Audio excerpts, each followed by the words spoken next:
One Question is brought to you by Turnkey Search, a top industry search firm since 1996.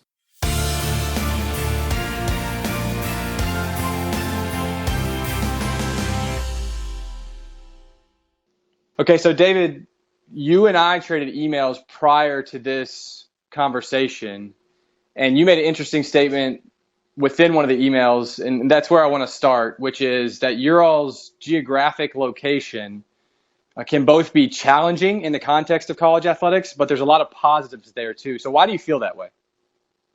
Yeah, well, obviously Hawaii is a beautiful place, in the middle of the Pacific. It's very remote, and that's very attractive to people. I mean, a lot of people look at University of Hawaii from athletic program as a big benefit. So it's just that so many people want to come to Hawaii. It's an aspirational place to visit.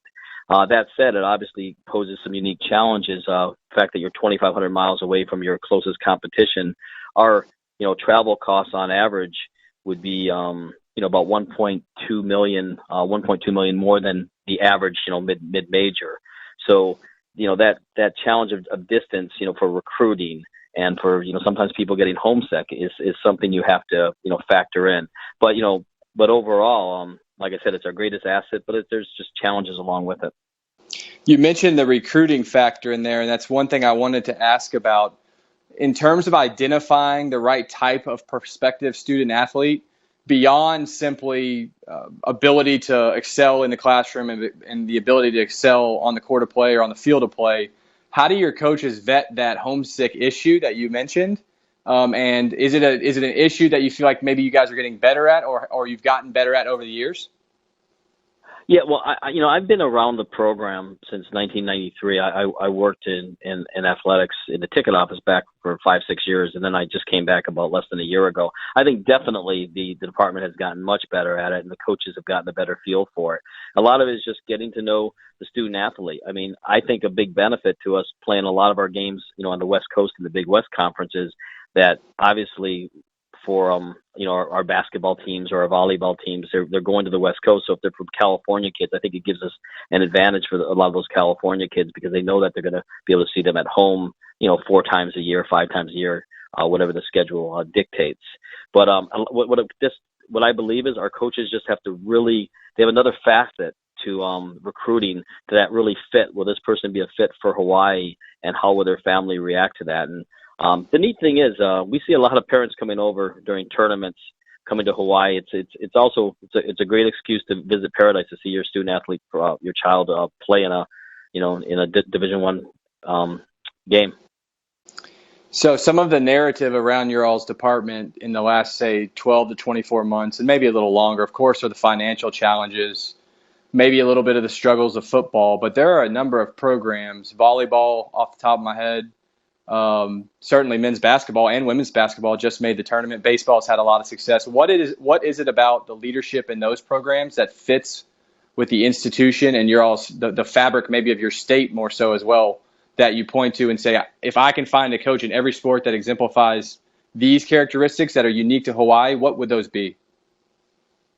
Well, I think the beautiful thing about being a coach or a student athlete in the University of Hawaii is we're Hawaii's team. We have no professional sports. We have no other Division I programs. So you're not. I went to the University of Michigan, but I believe that Hawaii is the only place that you're playing for the whole state, and that's a privilege, and it's also a responsibility. So the coaches need to understand that the whole community involvement, giving back to the community. Our student athletes are very involved in the community, and the community embraces them. I mean, to some extent, they're kind of rock stars around here, and that's a good thing, but it's also something you have to monitor. But, you talk about our coaching program. You have Dave Shoji, who's been a coach for volleyball for 40 years. I went to the Elite Eight last year, which is incredible.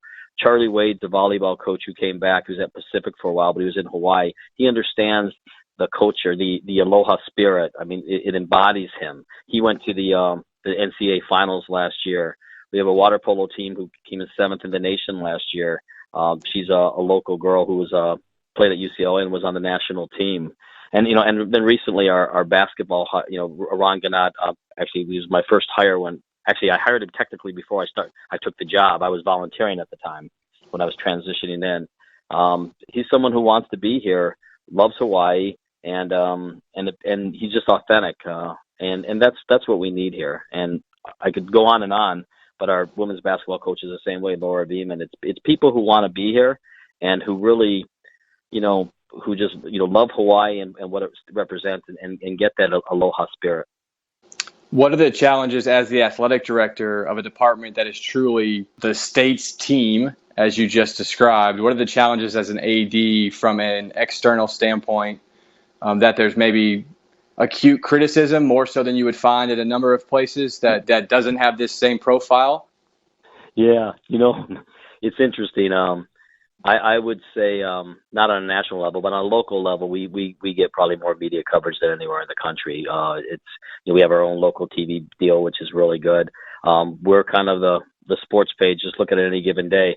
Well, I think the way you handle it is you got to get thicker skin, and what you have to realize is you're not making decisions. You're making decisions to do the job, not to keep the job.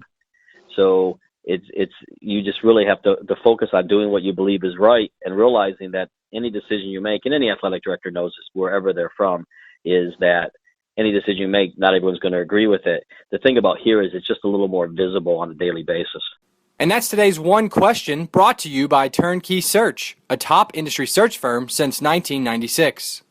One Question is designed to give D1 Ticker subscribers valuable insights on how executive leaders in college athletics think about key issues on their respective campuses, in their departments, or within their leagues and conferences. One Question is brought to you by Turnkey Search, a top industry search firm since 1996.